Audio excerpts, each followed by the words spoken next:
something in relation to IAHR, nothing more. But I said, okay, I can make it. And there was no one news, what is the topic? Maybe this is typical for the IAHR. Yesterday I was becoming aware that they have something like the IAHR and the IAHR presidents, right? By the way, do you need the microphone or can I? Yes, we recorded it. Okay, we do. So, of course, we have had IAHR presidents. There was quite a number. I went through, if you go to the IAHR homepage, you will find a paper which I've written 14 years ago. Funnily, there was the IAHR World Congress in Seoul, Korea. And the Koreans wanted to have a commemoration 70 years IAHR. I don't know, in the US or in Europe or whatever it is, I don't think they would commemorate 70 years, but in Korea this seems to be very important. So IAHR was asking me if I could prepare this, and of course we do so. And this is just a little bit going through this. Maybe, do you have already questions on something so far? Or we are waiting for two other honorary members. This is Professor Hager. And we will have also. Yes, we have also Angelo Finikakis, and we will have Professor Kim. Yeah. Now, IAHR was founded in 1935, 84 years ago. And lots of people think that we were the first international organization dealing with water flow. This is not correct. There is a so-called PIANC Congresses, Permanent Institution of Permanent International Association for Navigation Congresses, founded in 1882 in Brussels. Still existing to these days. These days they do not make any hydraulic research, but they have meetings, I think, all 2 years. Still, the headquarters are in Brussels, Belgium. Now, just to have an idea, the famous Osborne Reynolds number, published there in 1886 a paper, and if you have a look at this paper, you don't believe it. He made a hydraulic study of the Mersey Bay in England, including tidal flows, experimentally. Usually people are told that Engels in the University of Dresden was the first making river engineering experiments. But Reynolds made these experiments even a decade earlier. And the paper is really worth about to read. And you see the genius of Osborne Reynolds dealing with two-phase flow because he did not use only water but also sediment. 1886 in the PIANC Congress. The second international organization, which was before IAHR, is the ICOLD, International Commission of Large Dams, founded in 1933 in Paris. Avenue Busman, still there. I have never been at the headquarters, but Professor Schleiss is here and he's the past president of ICOLD. So if you have questions on ICOLD, go to him. ICOLD, I would say, is rather on the side of constructions. And they have had the funny idea to have each Congress, which are all the 3 years, not all the 2 years, questions. So each Congress has 4 questions. For instance, typically one is hydraulic, dam hydraulics, and the second one is foundation problems. So the idea was that the engineer goes through these questions after some time and has a look, my question does fit best with the question of the conference, right? But of course in the meantime we are almost 100 years, they have, each 3 years, they have many more than 100 questions, and of course it's hardly attractive to go with these questions, but they stick to this point. Since about 1970s, they have also communications. So, in addition to other problems. And as far as I know, IAHR was the third international association dealing with hydraulic research. In the beginning, it wasn't hydraulic research, it was hydraulic structures research. So the first two conferences were not IAHR, but IAHR. And the founding members, I wasn't able to see all this in detail at home because I did not even know the topic, but founding members were Rupert Engels, the person I mentioned before, known as the first person having done river engineering experiments at the University of Dresden with a laboratory, the first worldwide set, I told you before, Oscar Engels was earlier, in 1898. He was a founding member. A second founding member was the famous Rehbock, University of Karlsruhe. So there were more, but in 1935 they decided we should make something international in hydraulic research. So the first Congress was held in 1937 in Berlin, 1 year after the Olympic Games in 1936. So the Germans at the time were in a way the leading nation in terms of these things. You have to see also, at the beginning of IAHR, all documents were 3 languages: German, French, and English. And if you look at the Japanese papers, for instance, in the 1930s, mostly written in German. And only after the Second World War, German completely went out, French stayed a little bit, and English completely over. Now, in the first proceedings, nicely made, printed. You have famous people, of course. They already started with the president. The president was a famous person, Volmar Fellenius. He's a Swedish, and he's best known in foundation techniques. You know, the Fellenius circle slides off slopes. And he stayed president for 13 years. Not for 4 years, but 13 years.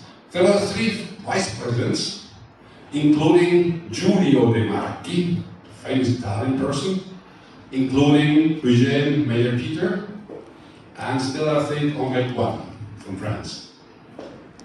The same as here now, 3 vice presidents, and those accounts.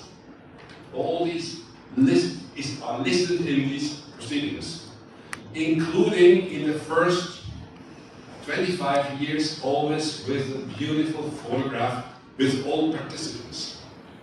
In the first Congress, there are maybe, I don't know, maybe 35 persons. And there is always the IAHR style. You have the photograph, and somebody took all this, plotted it with heads and numbered, and below you have number 1, number 2, number 3, and so you identify all the guys on the photograph, including the ladies that are there, so it was a really special thing. The second IAHR Congress should be held in Liège, Belgium, in the first week of 1939, so exactly 80 years ago. The whole proceedings were printed, 2 volumes, rather thin, in the A5 format, but on the 1st of September 1939, Germany started war with Poland. So the whole IAHR Congress was not held. We have the proceedings. This was the old style. The members arrive here. I think the same in IAHR. You get the proceedings before the Congress starts, right? Not at another place. No, you will have it maybe 10 years later. This style was typical that you have the proceedings ahead of the start of Congress, but the Congress did not take place. Do you have questions so far? Or? In any case, it was World War II, and of course, no IAHR Congresses. The next Congress was only held in 1948, after 11 years from the first Congress in Stockholm. You remember, Fellenius still was president. And there were 2 volumes. In turn of the first 2 volumes, these were typed. So the authors were asked to type their contribution. Before it was printed, now it was typed. And then, of course, the famous papers, for instance, from Peter Muller on semi-transport. And they have also including all discussions, all the discussions also during the council meetings, all is published in these proceedings. It's okay. So I could continue now, of course, with all these things. You have had the next Congress was not really official. It was in 1949, so just 1 year later in Grenoble, but it was not a real official IAHR Congress. They have published the whole thing in La Huile Blanche, still available French journal. But the next official one was in New Delhi. And then it continues like that. The first one then in 1953 was in the United States, in Minnesota. And president at this time was famous Lawrence Strong. And presidents also did change. In the beginning, I told you, Willi for a long time, then for 5 years, and then it's had these 4-year terms for presidents. After making a check on all this, and the presidents we have had so far, including Peter Willi, we have had in IAHR 18 IAHR presidents, 6 of whom came from the United States, maximum, 3 from France, 2 from Germany, 2 from Japan, and then you have 1 each from Sweden, Australia, Norway, Canada, and the United Kingdom. So you see, we have also had 1 president having passed away during his term. This was, what's his name again? Jack Lawson, Australia. He passed away after 3 years president in 1990, I think. And then it was the principle of NCT, that is the oldest of the person who had the oldest age, the vice presidents, had to take over. And this was Torkel Carstens from Norway. He has also passed away in the meantime, but he was a really special person, lots of humor and joy.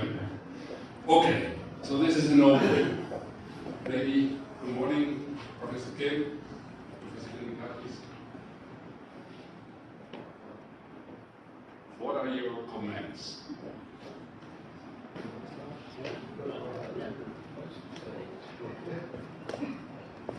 Yeah, please. Thanks for that overview. When we had the IAHR Congress in The Hague 4 years ago, in 2015, that was exactly, I think, 50 years after the previous conference in The Hague, 1955. Yes. And I think I showed there the picture of all the members attending, with the numbered heads, as you mentioned. It could fit on the Houses of Parliament there, the Binnenhof, as it's called, and they would all be seated there. But something else to take you to present days that struck me this morning, having listened to the keynote speeches, is that when I didn't start joining in 1955, but I was born then, but came in later in 1995, I recall, in London, 95 London, this field of hybrid informatics had evolved, and I think the association was a little bit puzzled as to what to do with these guys, Michael Abbott, John Koons, and a few others. Dr. Custom, I think, was present at that time. The advent of information technologies, and they couldn't find a place, so we were given a spot in the basement, I still recall. Anyway, from a personal note, if I now look at the presentations this morning, both from Jing on the hydraulic structures, there we see lots of applications of information technologies to spot cracks and what have you. And notably Vlad Igora on his turbulence modeling and the resistance to flow revisiting the problem done with information technology. numerical large eddy simulations, or advanced measurement techniques and observer.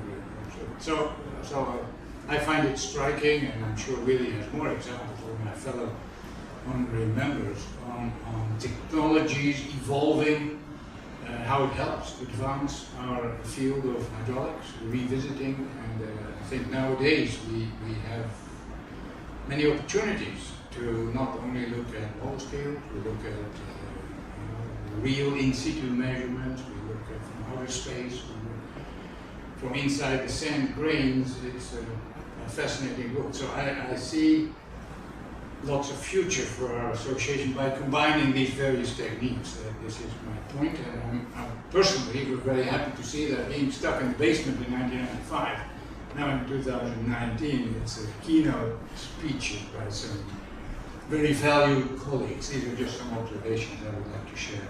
Thanks. Thank you very much. What are your observations or your comments? So I have a question. You mentioned all these previous. Maybe it's better that anybody can understand. Okay. You mentioned all these organizations that preceded IAHR. This Piank and the other one. What was the reasoning for creating IAHR? Was the original statement having existing already association for water? It was really hydraulic research. Okay. Because I told you before, it was more in the construction side, and Piank was more navigation, internal navigation maybe. So hydraulic research, you have to think in the 1930s, this was in a way the first boom in large dams. We have had this depression in the United States first and then in Europe. And governments were looking for large-scale projects. For instance, in the west of the United States, they set up tremendous dams. But how could they design the dams? So it was really a question to have an exchange, an international exchange of how we can advance the whole thing.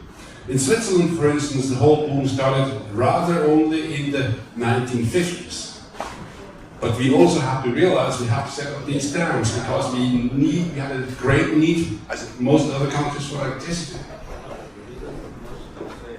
Right? In France it was before, 1930s. But people realized we have to do something. And people like Theodore Rebock or Henri Guan in France, they were great dam designers. In Italy there were great people, in Spain. So they, in a way, yes, had an exchange and said, why don't we make such a thing? Maybe you would like to add something to me?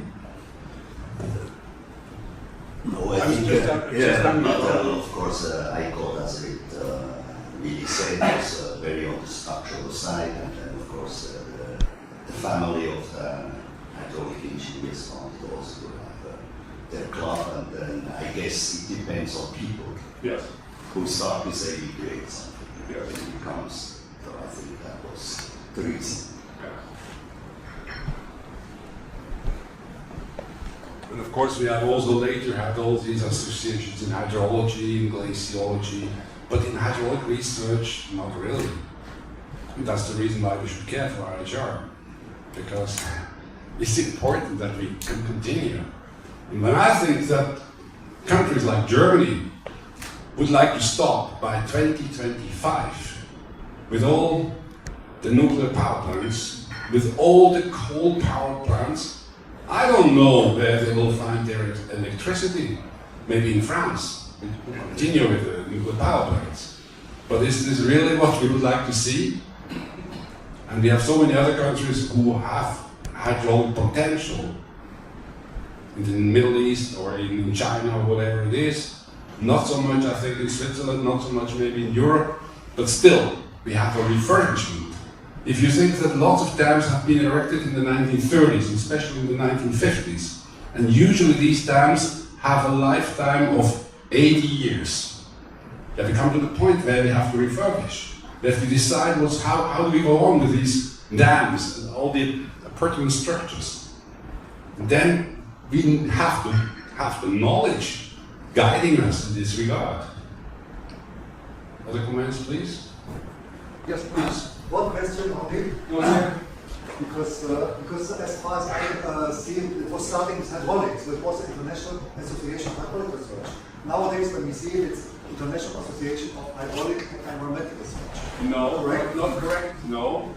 So my question would be, I mean, please correct me, but I would be also interesting, when was this environmental, Yes. when was this initiative? We have the big chance that our former executive directors, yeah. This was a long story, also Anton Schleiss is involved. Please, you know it better. After the IAHR Venice conference 2007, the members were invited to consider a change of name, and Roger Faulkner was one of the people behind that, and Gerhard Hager, to make the association more relevant to a much wider range of people, but keeping the acronym IAHR. How did we do that? So we thought to have the H to stand for Hydro Environment. And we did a survey of members, and the majority of the members were in favour of widening the meaning of the name. And some of the most active parts of the association, which you'll see in this Congress, are a lot of papers on environmental issues. But as our name was previously, hydraulics, it was quite limited.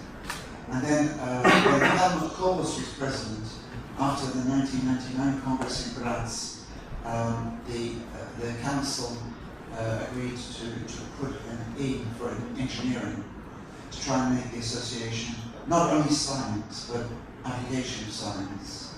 And so, but we kept the acronym the same as well. So it's a hidden E. So it's International Association for Hydro Environment, Engineering. Okay, thank you. It was adopted in 2009, I think. Vancouver? The engineering was added in 2000.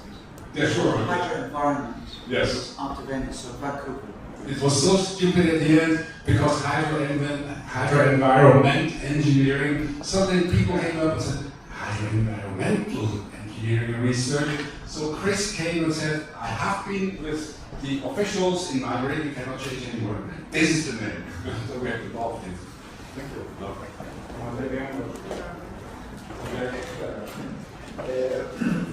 I've been attending the IAHR Congresses since 1997 in San Francisco. In the next Congress was in Graz in '99. Was the first time that Chris joined us as executive director, which is exactly 20 years ago. And I've been to every single Congress with the exception of the one in Beijing in 2001, because I was ready to come to Beijing, and then 9/11 happened, and all the flights were cancelled. So it was possible to leave to go from the United States to China. But one thing that I've noticed that has changed over the years is the gradual, quite slow, in fact, adaptation of new technologies in our congresses. And now you see, today we have apps, we have the ability to pose questions to the speakers, as we saw this morning, the keynote speak from our cell phones. So I think that, that's very important, and because one of the discussions that we had with Peter Gooden, Joseph Lee, James Ball were working on a document for the proposed strategy for the next 4 years. And one of the questions that we're dealing with is that how IHR can still be relevant in a new world where people communicate much faster. Maybe, especially the young generation, they may not need to come to an association to meet other people because they can meet each other over the internet. We all these apps that most of us are not very familiar with yet. So I think the adaptation of technology, especially the congresses where we have a large audience, I think is quite important. So it's a change, noticeable change. And probably we'll see more and more of that in the future. Thanks. I was these follow-up from what I just mentioned. That was 1995.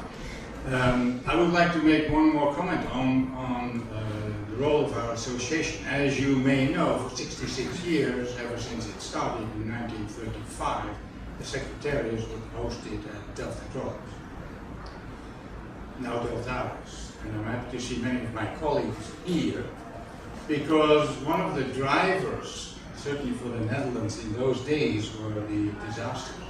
1953 storm surge and lots of damage and closure. But to return to your question on the environment is the thing, certainly in the Netherlands.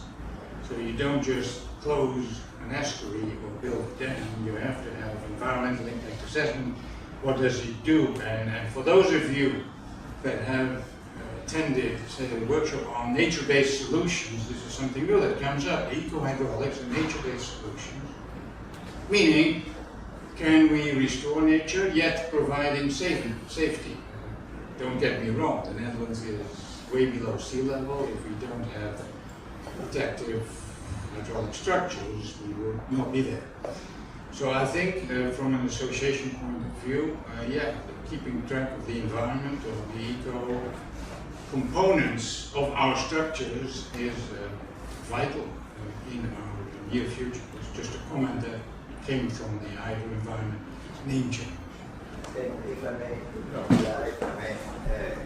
may add that on the same lines, I think it's important, of course, to support the efforts for sustainable development. And as you may know, IAHR is a partner of the UN World Program, which supports and monitors progress towards achieving the Sustainable Development Goals of the United Nations. And you heard, in fact, in the first keynote speech by Marisa, the first day, how important it is to take a more global view, don't restrict systemic engineering approach to water problems.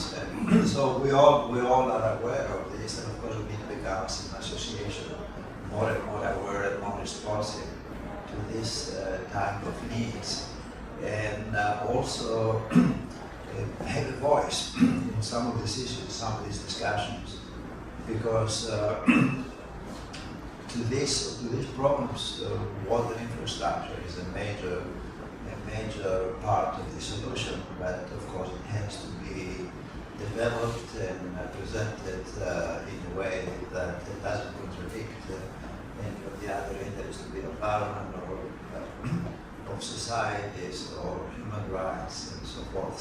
So I think that as an association we have to be responsive to this, and also express our voice in this way. So, ladies and gentlemen, your comments. Yes. Oh, good to see you. Yeah, good to see you too. So, Good to be seen. That's okay, you'll see. because if you are seen, means that you are alive. It's becoming increasingly important to stay alive these days. But one comment I wanted to make was that we had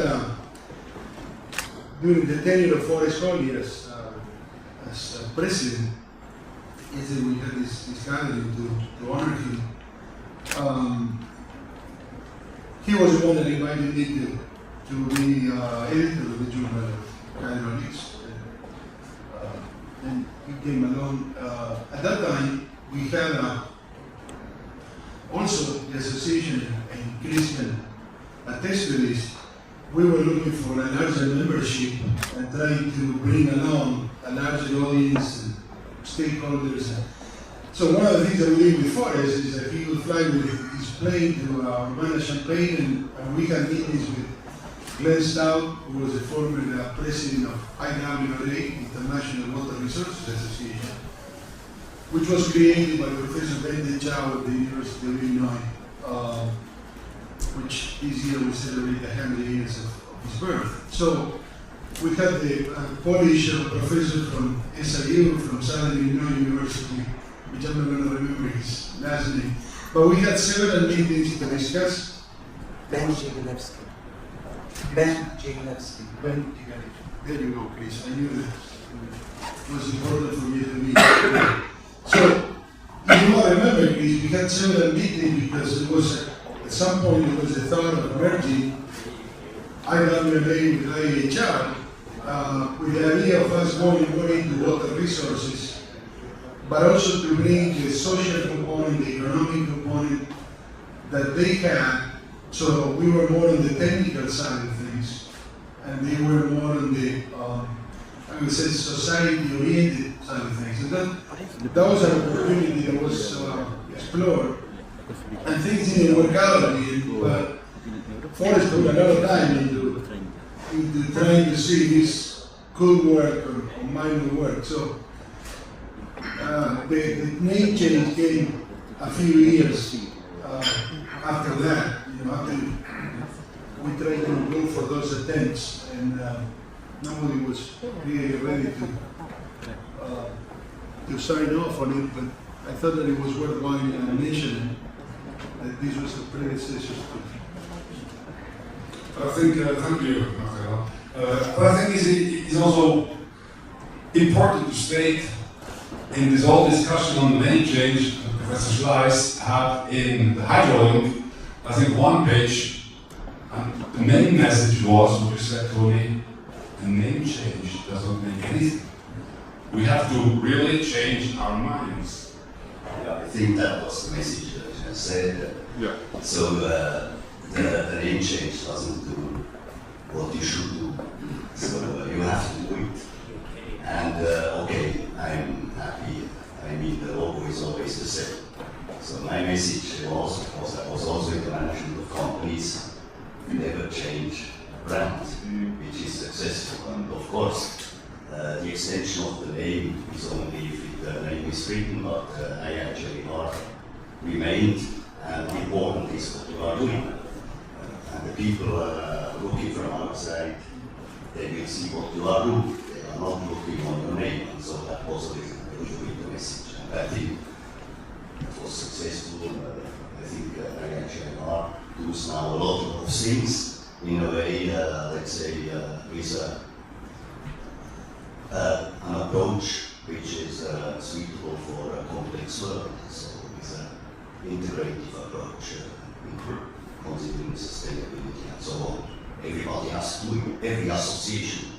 Okay, I'm also quite involved in, I call that for us, of course, it's not only technique, so it's really an integrated approach, and okay, my slogan was better hands for a better world, which represents everything from technique to sustainability.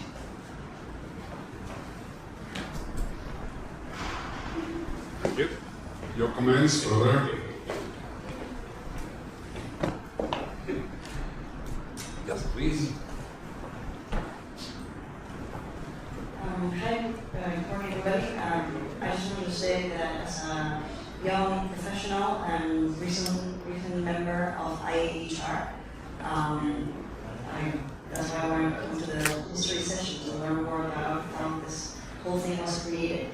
And I'm really happy to hear that you're thinking of like moving on these ideas into the future, and the idea that we're moving from being a purely technical association to an association that can, as you said, incorporate all the fields and learn ideas to move towards sustainability. And I was just wondering, like, a little bit of this, like, I want to ask you, if you know a little bit of history of the YPNs. We had a lot of ideas yesterday from the YPN Assembly on how we can participate and how we would like to get involved, but I would like to hear from you. How are you planning to involve more of the younger generation into the larger association? Thank you. More comments, please?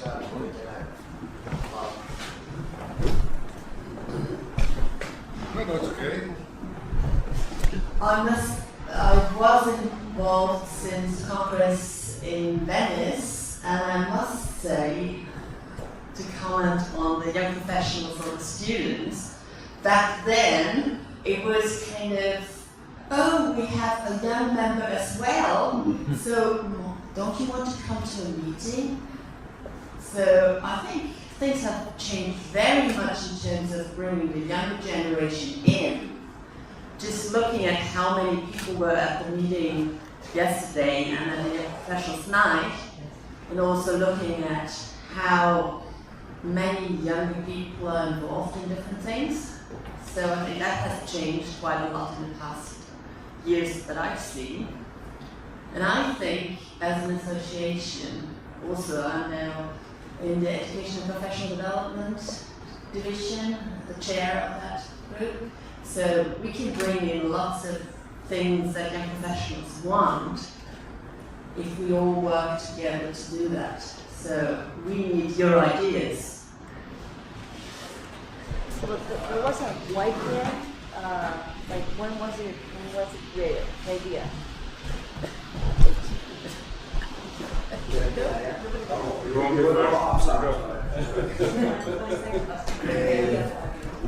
One thing, this is something that what you mentioned is an issue that has been in the mind of the leadership of the association, and one of the changes that have been proposed, which I believe that will be voted by the General Assembly at the end of the week, is in the new leadership structure of the association, in the council, to have representatives of the YPMs. So this is a way to bring the voice to the top level of the leadership of the association. And of course, we're in constant search for ideas and suggestions.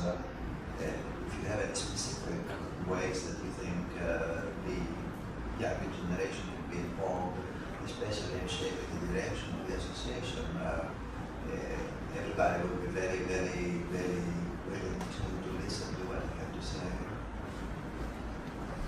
If I could add to that, both Anglos and I are on the nominating committee.